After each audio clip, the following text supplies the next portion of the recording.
Salut à tous, c'est Popsinoche, votre magazine libre, 100% cinéma, uniquement disponible sur les réseaux sociaux, avec aujourd'hui deux invités. Le premier, côté librairie, Benjamin Castaldi, qui va évoquer ses illustres grands-parents Yves Montand et Simone Signoret, et le deuxième, côté DVD, cette fois, le réalisateur Yann Kounen pour son film Mon Cousin, avec Vincent Lindon et François Damiens. Nous reviendrons également sur les Césars, avec en particulier un César malheureusement trop tôt disparu, je vous en dirai plus. Tout cela, c'est dans votre Popsinoche numéro 20.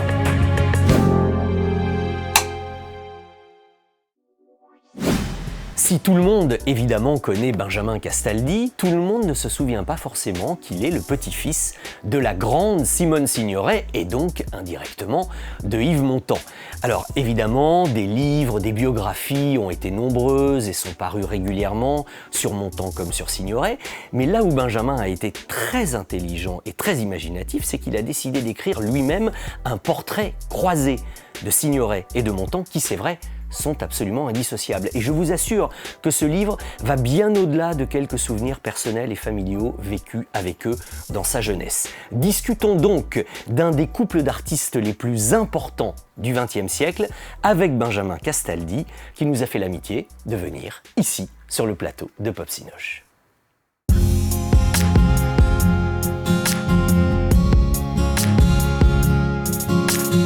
Bonjour Benjamin Castaldi. Bonjour. Je suis heureux de vous accueillir Benjamin parce qu'on va parler d'un des couples les plus mythiques du cinéma français. Et évidemment, a priori, qui mieux que vous était plus légitime pour parler d'Yves Montand et de Simone Signoret? Alors eux-mêmes, il y avait eux-mêmes, ils l'ont fait. En fait, je suis parti d'un petit constat doux amer, un peu triste, que mes grands-parents finalement n'en parlaient pas tant que ça aujourd'hui. Et alors Montand un peu plus parce qu'il est encore en télé, parce qu'il a 2-3 films qui font encore des gros cartons. La folie des grandeurs, Dans des sources en fleurette. Mais ma grand-mère, elle est restée un peu bloquée, comme si elle était bloquée dans le XXe siècle. Elle n'est pas passée dans le XXIe siècle. Votre ambition, quand vous vous êtes attelé à l'écriture et au projet de ce livre, en dehors du fait de les remettre en lumière, c'était d'écrire quel type de livre? Le but, c'était vraiment de faire une biographie croisés, parce qu'il y a eu des biographies de ma grand-mère, il y a eu sur Montand, mais ensemble finalement, et je trouve qu'ils sont indissociables finalement. Ouais. Parce que ma grand-mère, je pense que ça a été la première groupie de Montand, et elle le dit très bien dans Nostalgie, elle aurait pu tout arrêter pour suivre son mec. Alors, parlons de cinéma, puisqu'on a affaire à deux de nos plus grandes stars.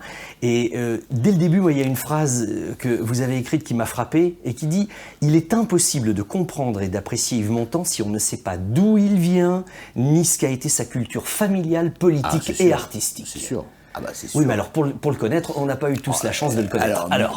Montand, il vient d'un milieu ouvrier. C'est un immigré italien de la province de Montsumano, en Italie. Il a fui le fascisme avec ses parents pour arriver à Marseille, où il travaille dans un salon de coiffure avec sa sœur, où il va travailler à l'usine à 14 ans. Imaginez ce qui se passe dans la tête de cet homme.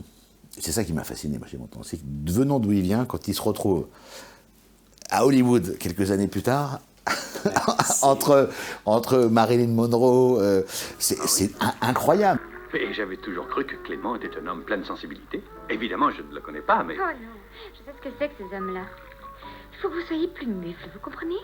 Ma grand-mère, elle vient d'un milieu beaucoup plus bourgeois, bourgeoisie de Neuilly, elle est élevée à Neuilly, mais lui, c'est phénoménal, c'est un exemple de réussite. Et on comprend mieux après pourquoi il était comme il était et que tout l'émerveillait. Parce qu'il n'avait jamais été blasé de rien, Montand. Mais est-ce que ça explique aussi, Benjamin, cette force de travail? Peut-être cette boulimie, en tout cas, ce perfectionnisme, cette envie de bien faire. Parce que je repense à tous ces moments où je l'ai vu répéter, se préparer, travailler sans relâche. Ah oui. Je comprends à quel point... C'était sa grande phrase, quand il me disait « Tu crois que ça tombe du ciel comme ça ?» Quand il a dû apprendre l'anglais, il se mettait des post-it partout. Quand il devait faire du japonais, quand il a été chanté au Japon, il se mettait des post-it en japonais. Ah oui. Quand il devait travailler une émission, il travaillait des heures entières avec des phrases. À la maison, il y avait un énorme planisphère au mur où il pouvait toujours se repérer pour ne pas se gourer. Ah oui. Et puis quand il préparait son tour de chant, c'est ce qui fascinait ma grand-mère. C'était des heures et des heures et des heures de travail, mais sur un simple mouvement de main, il pouvait passer des heures. Ah oui. Et donc c'est vrai que je l'ai vu bosser comme un dingue, c'est vrai. Travailleur à la fois infatigable, exigeant, habité par cette volonté farouche de donner le meilleur de lui-même et de plaire. À plaire, forcément.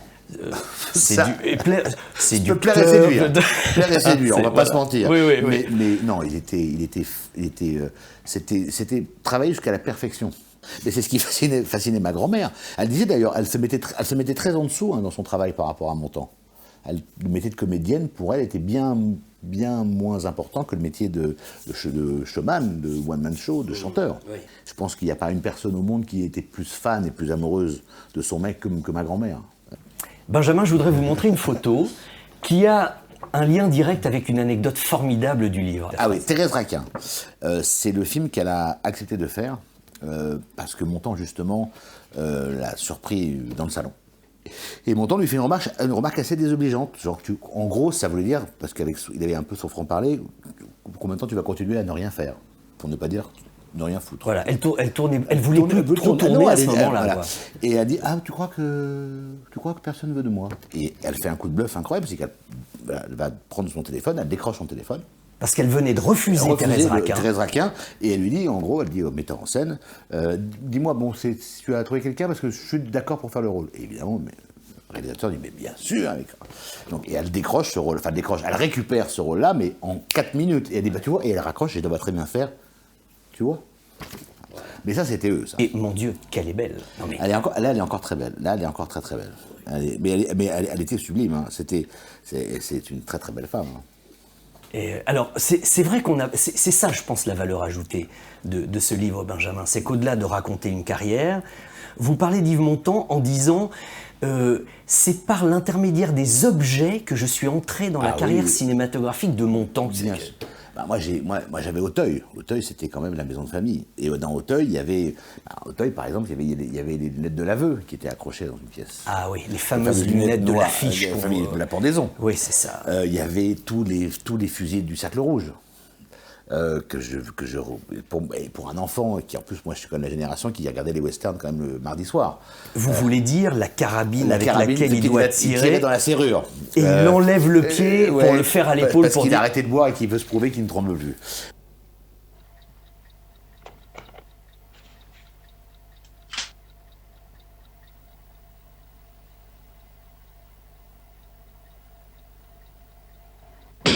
Il y avait une espèce que j'ai appelée moi la salle d'armes, où il y avait, c'est d'ailleurs là où ma grand-mère, comme quoi, c'est là où la petite histoire rejoint la grande histoire, c'est là où ma grand-mère a écrit notamment La Nostalgie et Adieu Volodia, qui était un petit bureau derrière la chambre de ma grand-mère.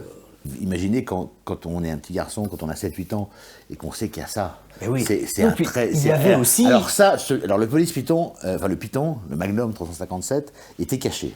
Et mon obsession, c'était... Comme je savais qu'il y avait des fusils du Cercle Rouge, je me disais, il y a forcément le flingue de Police Python quelque part. Et je l'ai cherché, ce flingue. Et j'ai fini par le trouver. Et j'ai reconnu la grande main de Montand. Je dis, il est là. Et il était là. Il était là. Et donc j'ai été chercher la clé. Il fallait... Bon. Le Python du film de Corneau était là. Et quand même, on est quand même passé à côté du drame, parce que moi, évidemment, le flingue, je l'ai pris avec moi, chargé.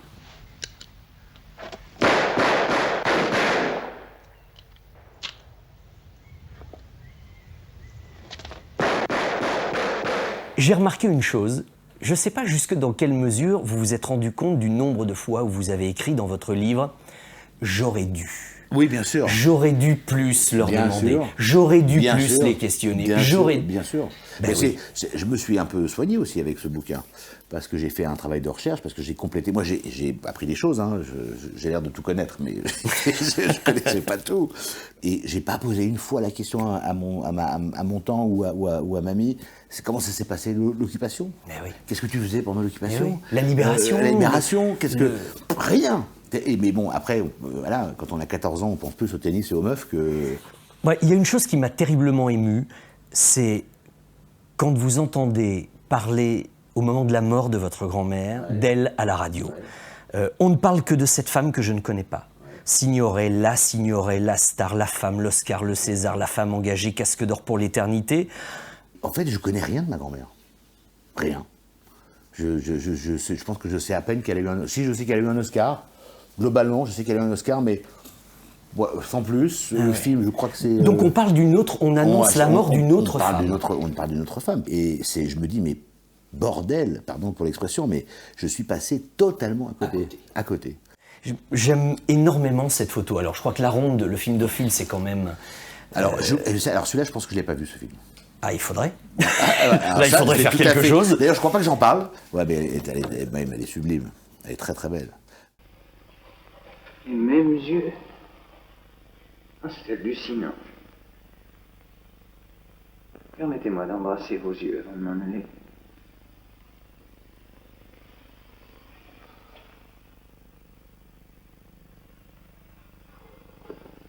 Moi, je suis toujours très prudent sur cette théorie qui veut faire passer mon temps pour celui qui était le moins malin dans le couple, ou celui qui avait forcément besoin de sa femme. J'ai toujours dit qu'on ne fait pas d'un âne un cheval de course. C'est certain. Et que je pense que c'est un équilibre. Je pense que mon temps a autant apporté à ma grand-mère que ma grand-mère a apporté à mon temps. Je pense que mon temps alors, effectivement, c'est certainement qu'il avait une espèce de complexe, parce que mon temps n'a pas lu Flaubert, Sartre, Maupassant, ou en tout cas pas tout de suite, pas à ce moment-là. Pas au même âge que ma grand-mère. Ouais. Donc il n'avait pas cette culture littéraire. Et c'était pas la culture du Café de Flore, où ma grand-mère adorait passer ses journées pendant la guerre. Mais oui. Mais il s'est beaucoup rattrapé à la Colombe d'Or, quand même. Non, mais voilà, donc effectivement, il y avait une sorte de complexe de culture, mais je pense que ma grand-mère a beaucoup appris sur le monde ouvrier via mon temps, dont elle ne connaissait absolument rien. Parce que c'est pas à Neuilly qu'on est au contact de la entre guillemets de la pauvreté ouvrière. Donc je pense que c'est un vrai échange, et je pense que c'est un vrai couple. Voilà. Casque d'or, c'est toute la beauté de ma grand-mère. Et c'est cette phrase de Montand qui résume très bien les choses. C'était très facile d'être l'amant de Casque d'or. Il a fallu beaucoup d'amour pour rester avec Madame Rosa. Vous voyez, quand je vois Casque d'or, je vois pas ma grand-mère. Ah oui, c'est une autre femme. C'est une autre femme. Je perçois ma grand-mère quand elle va chercher son Oscar un petit peu, parce que je la vois marcher, parce que je reconnais un peu ma grand-mère. La veuve Coudert, c'est ma grand-mère. Terriblement. Madame le Jus, c'est ma grand-mère. Mais cette dame, la magnifique, c'est pas ma grand-mère. Ouais. Vous l'aimez dans La Veuve Coudert, hein, je crois. Ah, j'adore La Veuve Coudert. Je crois que c'est je l'ai dû le voir, je sais pas, 150 fois. La confrontation avec Delon, je suis fan de Delon. Où t'étais toute la nuit?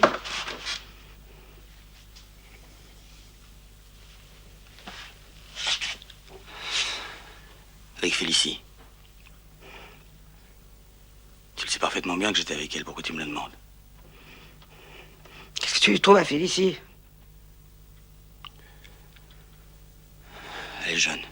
À propos de La Veuve Coudert, vous voyez l'affiche qui est derrière moi? Ouais. Ils sont beaux, hein, tous Très les beau, deux très là-dessus. beau. Est-ce que vous l'avez, cette affiche? Ah, je l'ai pas. Ça, c'est une affiche originale de La Veuve Coudert. Est-ce que vous m'autorisez à vous l'offrir? Ah bah ça serait un merveilleux. J'adorerais. Eh ben, c'est cadeau. Ah bah merci beaucoup. Elle est d'époque, c'est l'original. C'est adorable. Elle est pour vous. Ah, ça me touche beaucoup. Je vais la faire encadrer d'ailleurs. Tiens. Eh ben, c'est pour vous remercier de cet entretien, Merci Benjamin. beaucoup. Merci. Et Merci, vous Vincent. avoir, vous, donné, qui nous regardez et nous écoutez, envie de lire Je vous ai tant aimé, Montand et Signoret, un couple dans l'histoire. C'est aux éditions du Rocher. Et c'est un formidable témoignage sur un des couples les plus mythiques du cinéma français. À bientôt, Benjamin. Merci, Vincent. Merci à toi. Merci à vous. Je vous en prie. Les Césars 2021 qui récompensent techniciens, acteurs, actrices, réalisateurs, films sortis durant l'année 2020 ont eu lieu le 12 mars dernier. Bon, la cérémonie était ce qu'elle était, avec ses forces et ses faiblesses, ça c'est incontestable, mais néanmoins, on peut dire qu'ils n'ont pas déclaré forfait et dans un contexte aussi difficile, c'est déjà quand même un très bon point. On peut dire également que le film grand vainqueur de la soirée a été Adieu les cons, de et avec Albert Dupontel. Et puis évidemment, en 2020, les films ont été beaucoup moins vus. Il en est beaucoup moins sorti à cause des salles qui étaient fermées durant une grande partie de l'année. Les films sont moins vus, c'est une chose. Ils tardent à sortir en DVD également. Alors, néanmoins, il y en a quelques-uns que je peux vous conseiller pour le plaisir. Un été 85 de François Ozon, qui est ressorti bien bredouille de la cérémonie, tout comme La Daronne, dont Jean-Paul Salomé nous parlait ici même le mois dernier. En revanche, Antoinette dans les Cévennes a valu un très mérité prix d'interprétation à Laure Calamy. En ce qui concerne De Gaulle, je pense que c'est passé très près pour Lambert Wilson. Il a été à 2 doigts d'obtenir le César du meilleur acteur, mais c'était quand même très très mérité pour Samy Bouajila également. Et puis, tenez, pour vos petites rétines, je vous conseille une véritable surprise. Ça s'appelle Un divan à Tunis, c'est une comédie dramatique très savoureuse sur un thème très original, mais je ne vous en dis pas plus. Mais ce dont j'aimerais vous parler aujourd'hui, c'est dans l'histoire de l'Académie, un César qui n'a duré que 5 ans. Et il nous touche particulièrement ici à Popsinoche parce que nous sommes des grands fans d'affiches de films. Il s'agit donc du César de la meilleure affiche de film. Vous avez compris que Popsinoche aujourd'hui s'affiche pour les Césars.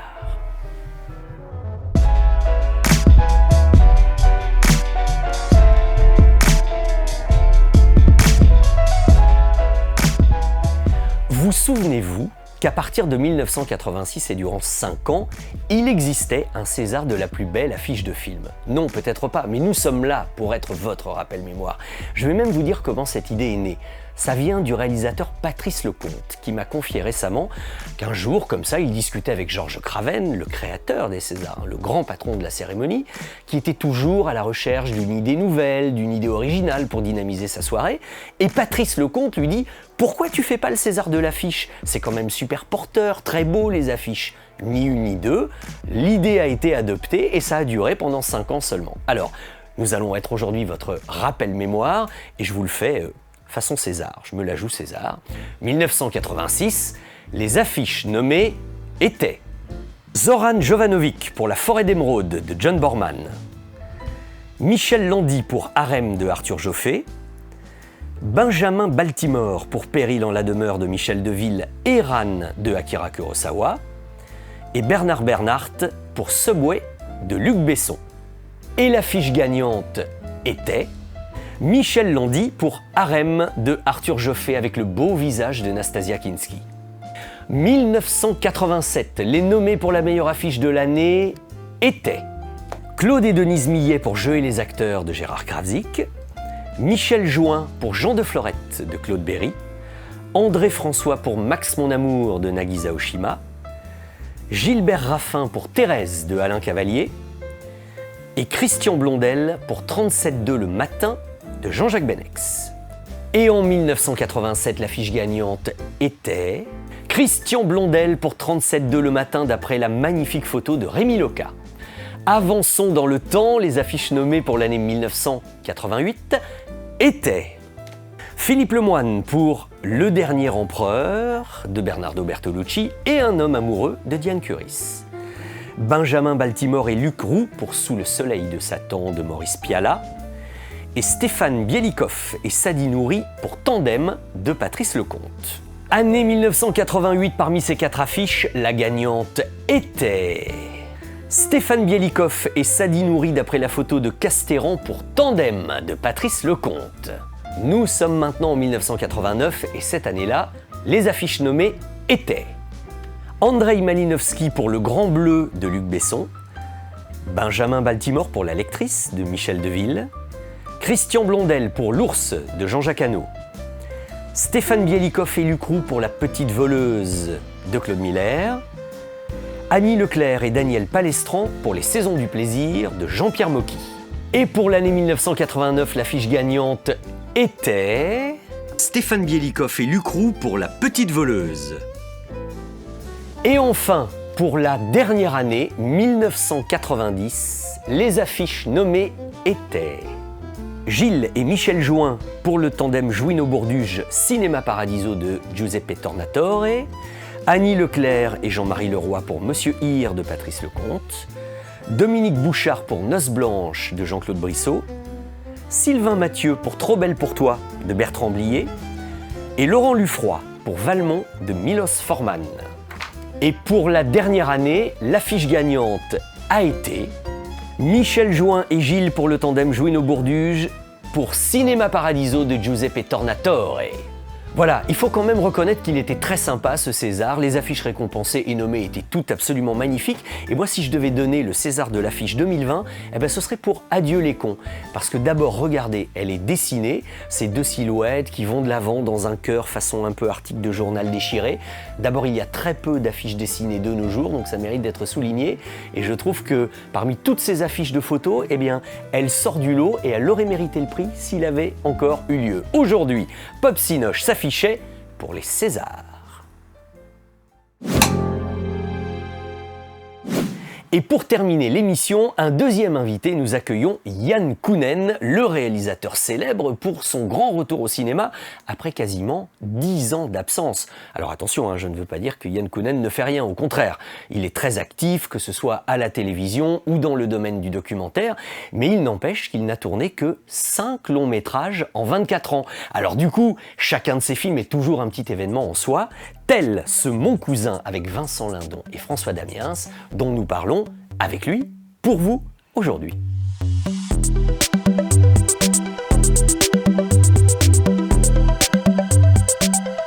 Bonjour Yann. Bonjour. La première question avant de parler du film Mon cousin, j'aimerais faire un petit bilan de l'année 2020. Comment vous, cinéaste, professionnel de la profession, comme disait Godard, avez-vous vécu cette année 2020 tellement unique en son genre? Nous, on vit dans l'incertitude en tant que dans notre profession.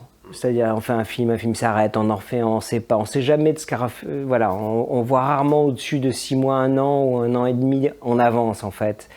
C'est l'intermittence du spectacle et donc on est confronté à l'incertitude. Donc je pense que pour notre profession, d'un certain côté qui a été très impacté, bien entendu, et qu'il est encore comme avec la fermeture des cinémas, la difficulté des productions, etc. Mais je dirais que quelque part, c'est une vie qu'on a un peu choisie, donc on est un peu plus préparé de ce point de vue-là.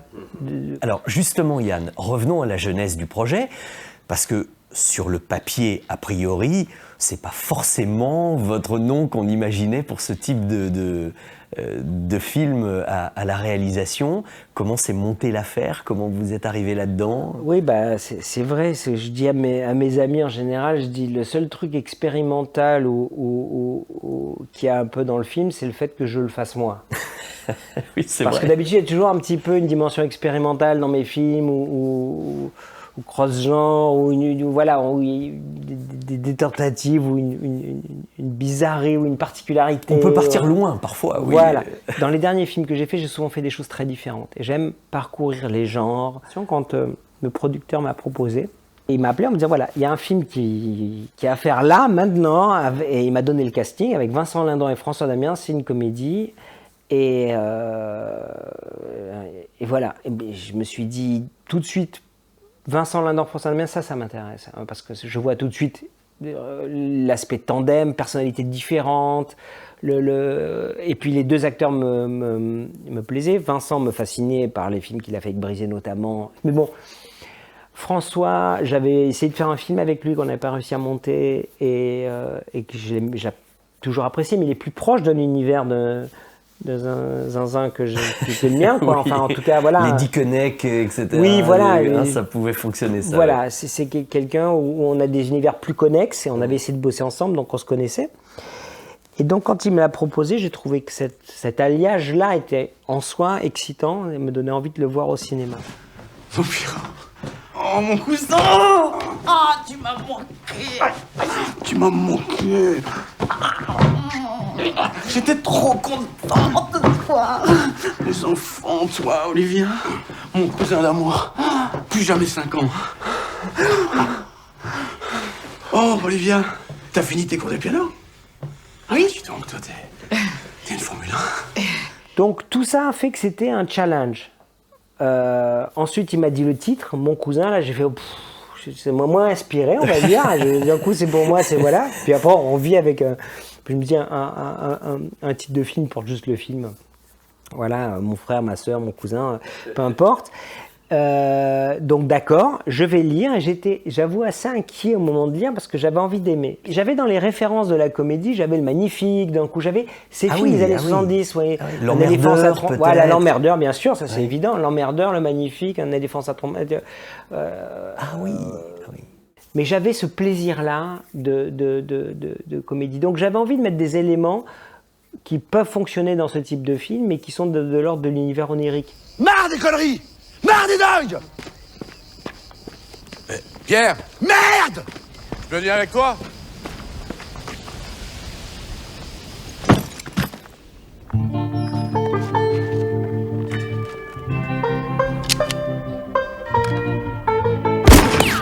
Mais Pierrot, qu'est-ce que tu fais?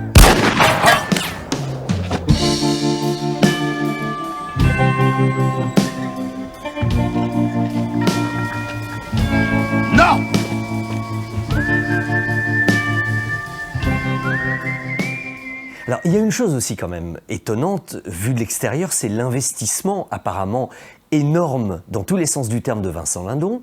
Il est comédien, il est adaptateur, il a participé au dialogue et producteur associé. Si ça s'appelle pas vouloir monter un projet, ça... Alors, l'histoire, c'est que c'est un projet qu'a initié Vincent.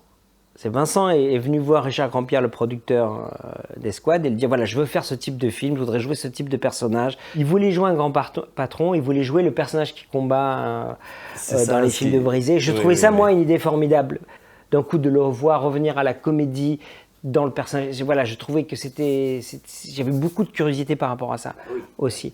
Chez lui, il n'y a pas il adore être vraiment, il est vraiment sur le texte. D'un côté, il est dans une espèce de rail de précision où il sait. Et en même temps, il y a quelque chose qui peut arriver qui va saisir. Et de l'autre côté, il y a François qui, lui, est dans vraiment une notion d'improvisation, ou en tout cas, dans un flux. Et donc, il rentre dans une scène... et c'est ce qui fait la qualité de ses personnages, de son jeu, c'est sa façon de faire. Ils avaient deux méthodes un peu radicalement. Et d'ailleurs, j'ai entendu récemment une interview de Vincent Lindon qui disait ça n'a pas été immédiat la connivence. Ça c'est même, il a dit, on s'est frité au début, on s'est tombé dans les bras et ensuite il n'y a plus eu de problème. Mais c'était pas forcément évident que deux personnalités comme ça s'entendent et se comprennent, parce que c'est parti pour 2 mois après, quoi. Bah, ce qui n'est pas évident, c'est-à-dire, moi, c'est bien sûr ce qui est bien, c'est que deux personnalités soient complètement différentes, hein, mais c'est qu'ils aient deux façons, dans leur différence radicale, de travailler. C'est ça qui est difficile sur le plateau. Et oui, ben oui. Il y en a un qui a tout préparé au cordeau et l'autre qui travaille un peu plus dans l'improvisation. Donc quand vous mettez les deux ensemble, un peu. Mais oui, donc il y a eu vraiment au début c'était compliqué, et puis après, à la fin, ils sont partis en vacances ensemble et tout, ce que j'aurais pas forcément parié au début. Donc c'est un peu l'histoire du film en fait, l'histoire de leur relation et de la façon dont apprenons à nous fait. connaître et à nous entendre. Voilà, ouais. Et puis alors, Yann, notre ami François Damiens a parfois un petit déséquilibre psychologique qui fait qu'il est suivi par un médecin dans un hôpital psychiatrique. Parlez-moi des 3 personnes qui sont de l'autre côté de la vitre du bureau de l'hôpital psychiatrique, du médecin de François Damiens. Il y a 3 huluberlus là. Ça c'est en fait, tout ça c'est de la faute d'Albert Dupontel. Voilà. Parce qu'Albert. Il faut balancer. Voilà. Non, mais parce qu'Albert nous a réunis avec Gaspard dans son film Neuf mois ferme, avec Gaspard Noé, et nous a demandé de venir faire 2 types derrière une vitre ou derrière une grille, je crois dans une prison, un asile en pyjama, et 2 fous. Et puis en rigolant, on s'est dit, maintenant ces 3 personnages-là, ils forment un petit trio, on pourra les voir réapparaître dans des films d'autres, donc à chacun de le faire. Mais excusez-moi docteur, mais là vous êtes en train de me décrire un individu dangereux. Non, pour les autres, non, en principe, non. Il faut simplement rester vigilant, ne pas le contrarier. Pas d'inquiétude, je suis très contente qu'il soit avec vous. Vous êtes sa famille. Et la famille, pour des gens comme lui, c'est irremplaçable.